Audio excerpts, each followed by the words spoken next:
ナログイラストをデータ化するのって難しくないですか？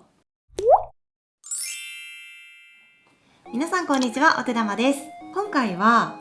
シーザーレンズプロという小型のスキャナーをいただいたのでレビューをしていきたいと思います。私は絵描きなので絵描き目線でのレビューになるんですが、普通の事務的なお仕事をされている方にもすごく使える製品だと思ったので、よかったら最後までご覧ください。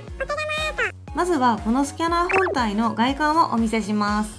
高さは 35.25 センチ。この台座の部分の横幅が 10.5 センチ、台座の部分の奥行きが 7.85 センチ、重さはなんと 427g で 500ml のペットボトルよりも軽いです。この外観でわかる通り、とてもコンパクトなので机に置いといても場所を取りませんし、持ち運びにも便利です。USB ケーブルが付属していて、これをパソコンにつなぎます。あとこのマットが付属しているんですが、これを敷くことでスキャンがしやすくなります。ちなみになくてもスキャンはできました。こんな感じで A4 サイズまで手軽にスキャンできます。そして台座の部分を持ってくるっと回すとウェブカメラとしても使えます。今リモートワークされてる方多いと思うんですが、ウェブ会議などでも使えるみたいです。もちろん顔を映すだけじゃなく、手元の資料を見せながらズーム会議をすることも可能だそうです。こちらの商品はまだ一般販売はされておらず、幕開けというクラウドファンディングのサイトにて応援購入という形で 14,980 円で入手できます。7月11日まではその価格で購入できるみたいです。で、その数ヶ月後に一般販売される予定です。今現在の一般販売予定価格は 19,800 円と記載されています。私がなんでこのスキャナーいいって思ったかというと、アナログイラストをデータ化するのって難しくないですか？アナログで描いてる方は共感してもらえると思うんですが、 SNS に絵をアップする際にスマホカメラで撮ったりするじゃないですか。これめちゃめちゃ影が入ったり曲がったり歪んだりするんですよ。私いつも絵を壁に立てかけたり、リングライトを調整して窓辺に持って行って窓からの光を調整して、はたまた部屋の電気をつけたり消したり、何十枚も撮影して、その中で一番ちゃんと撮れたものを載せているんですよ。スキャナー複合機も持っているんですが、それは従来のレーザーみたいな読み取るタイプのもので、コピックの肌色とかの薄い色を拾ってくれないんですよね。これが本当に致命的で、あとやっぱりね、場所をすごい取るんですよね。なのでずっといいスキャナーないかなって思ってたんですよ。欲を言えばコンパクトで画質が良くてインテリアの邪魔をしない安価なスキャナ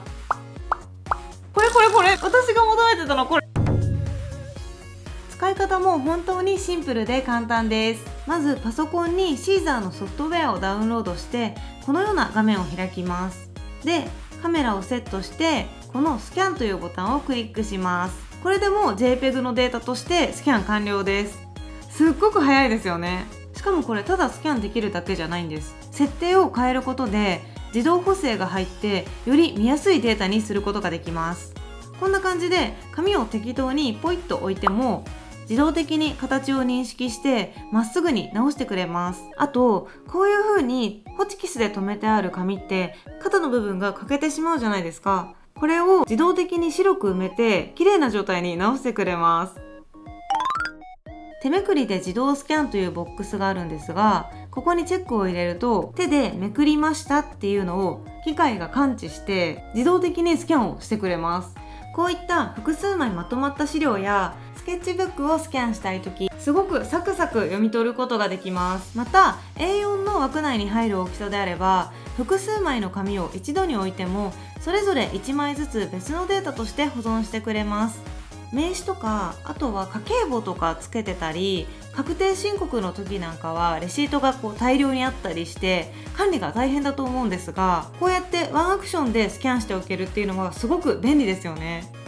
あとスキャンした紙のデータをテキストデータに自動変換することもできます。 JPEG や PDF のデータは文章をコピーペーストできないんですが、テキストデータだとそれができます。なので紙に書いてある情報を手で打ち込む手間が省けます。ただこれに関しては日本語の読み取り精度が完璧ではないなと感じたので、全部打ち込むよりは楽だけどあくまで補助ぐらいのつもりでいた方がいいと思います。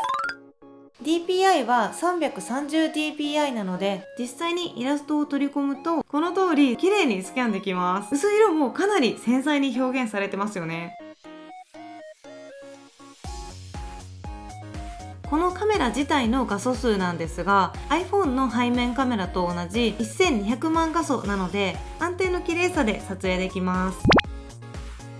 購入する際にいくつか注意する点があります。まず1つ目、本をスキャンする場合、歪みを補正する機能はついていません。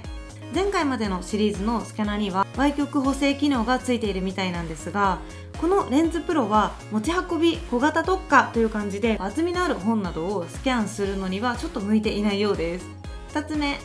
必ずパソコンにつないで使用する形になります。この本体に SD カードを挿したりすることはできないので、パソコンと一緒に持ち歩く必要があります。私は持ち歩きはしないので、そこは特に問題ありません。3つ目、シャーペンで描いた絵は光を反射してしまう。ライトがしっかり当たってくれるのは本当にいい機能なんですけど、ことシャーペン画や鉛筆画に関しては黒鉛に光が反射してしまってうまくスキャンできませんでした。で、ライトをオフにして撮影すると今度はね、だいぶ暗く映ってしまうため、シャーペンのイラストは今まで通りスマホで撮るのがいいのかなと思います。ちなみにシャーペンで絵ではなく文字を書いた場合はこんな感じになりました。こちらは少し光で飛んでしまってはいるものの、普通に読むことができるので文字の場合は問題なさそうです。